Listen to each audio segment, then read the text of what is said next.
Human rights belong to every person simply because they are human. These are the powerful words of legal expert Louis Henkin in his work, The Age of Rights. He argued that human rights are based on dignity and worth, and no government or a cultural difference should ever take these rights away.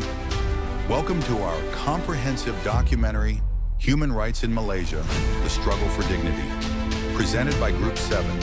The United Nations Universal Declaration of Human Rights, adopted in 1948, states that human rights include everyone's basic right to life, liberty, and security of person.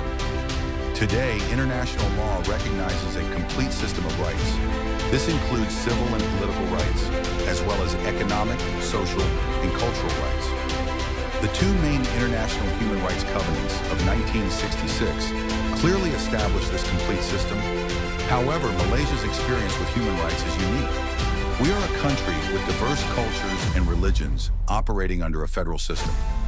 While we have made achievements since independence, a 2023 report from the UN Human Rights Council shows Malaysia remains cautious. Specifically, the country has not yet signed the International Covenant on Civil and Political Rights or the International Covenant on Economic, Social, and Cultural Rights. This cautious approach comes from the government's desire to keep certain legal provisions, particularly those dealing with national security and religious matters. In this documentary, we will examine 5 key areas: the federal constitution, the role of Su Hakam, the power of NGOs, the critical issues reported by international bodies, and the conflict with the Universal Declaration. The history of rights in Malaysia can be traced back to the British colonial era. But the real turning point was the Federal Constitution of 1957. This document serves as the supreme law of the land. According to Article 4, Section 1, any law enacted after independence that conflicts with the Constitution is void. This principle of constitutional supremacy is the bedrock of our stability. It provides a strong defense for fundamental rights, protecting citizens from unjust infringements by the legislative and executive powers. Part 2 of the Constitution lists our fundamental liberties in detail. Article 5 safeguards personal liberty. It states that no person shall be deprived of life or personal liberty except by law. It also establishes core procedural rights: the right to be informed of charges, the right to legal counsel, and the right to be brought promptly before a judge. Article 8 solemnly declares that all are equal before the law, and Article 10 guarantees freedom of speech, assembly, and association. Furthermore, Article 13 protects property rights, stating that no person's property may be taken without legal authorization and fair compensation. However, there is a structural contradiction regarding equality. While Article 8 promises equality, Article 153 grants a special position to the indigenous peoples. This includes quota systems in public services, education, and business licensing. Additionally, Article 89 specifically safeguards the land rights of indigenous communities. These provisions are regarded as the legal embodiment of the founding social contract to redress historical economic imbalances.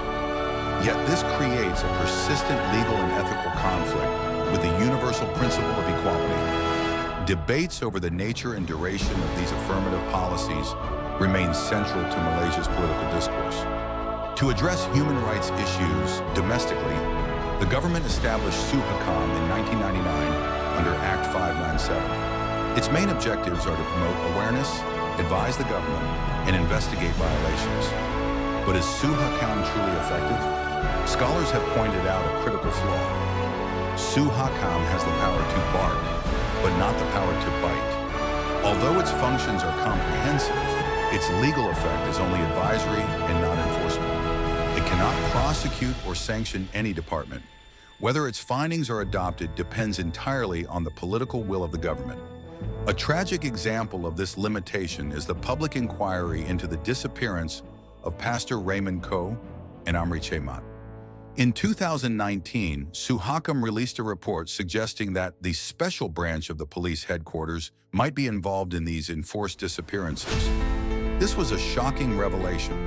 Yet because Su Hakam lacks enforcement power, these findings did not lead to direct legal accountability or prosecution. Furthermore, Su Hakam faces the challenge of political dependence. Its members are appointed by the Prime Minister, and its budget is controlled by the government.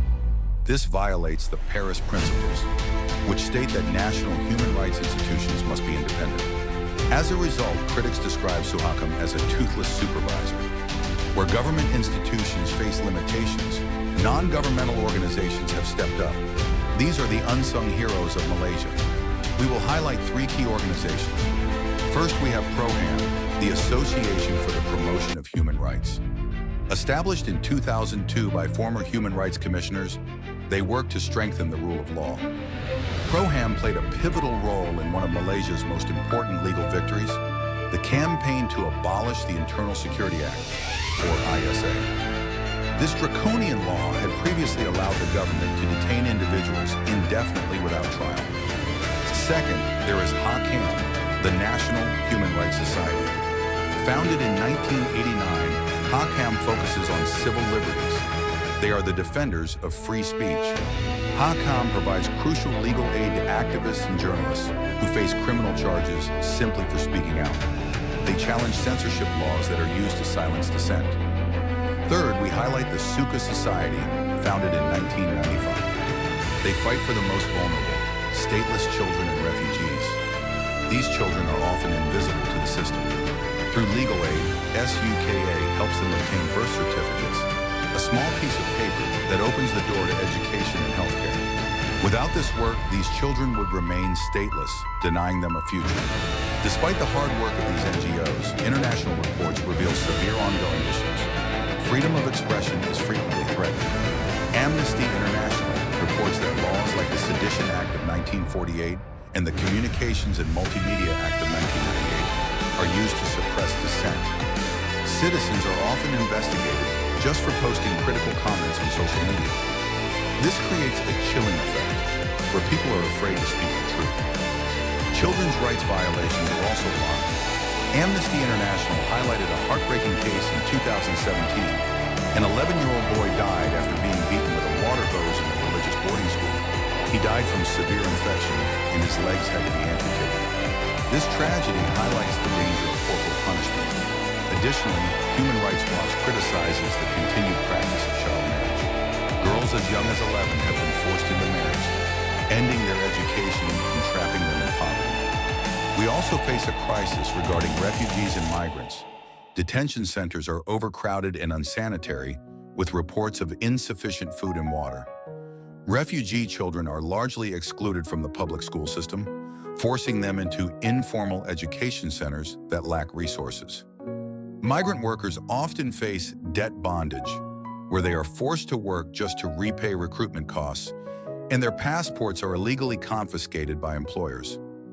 These conflicts often stem from a fundamental tension between the federal Constitution and the Universal Declaration of Human Rights. For example, while the Universal Declaration guarantees absolute freedom of religion, local laws restrict the conversion of Muslims. This leads to complex legal battles in child custody cases where one parent converts to Islam. So what is the way forward? Our research proposes specific reforms. First, legal reform.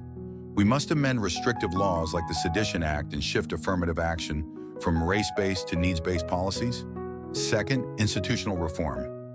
Suhakam needs the legal power to enforce its decisions, ensuring it is financially independent from the executive branch.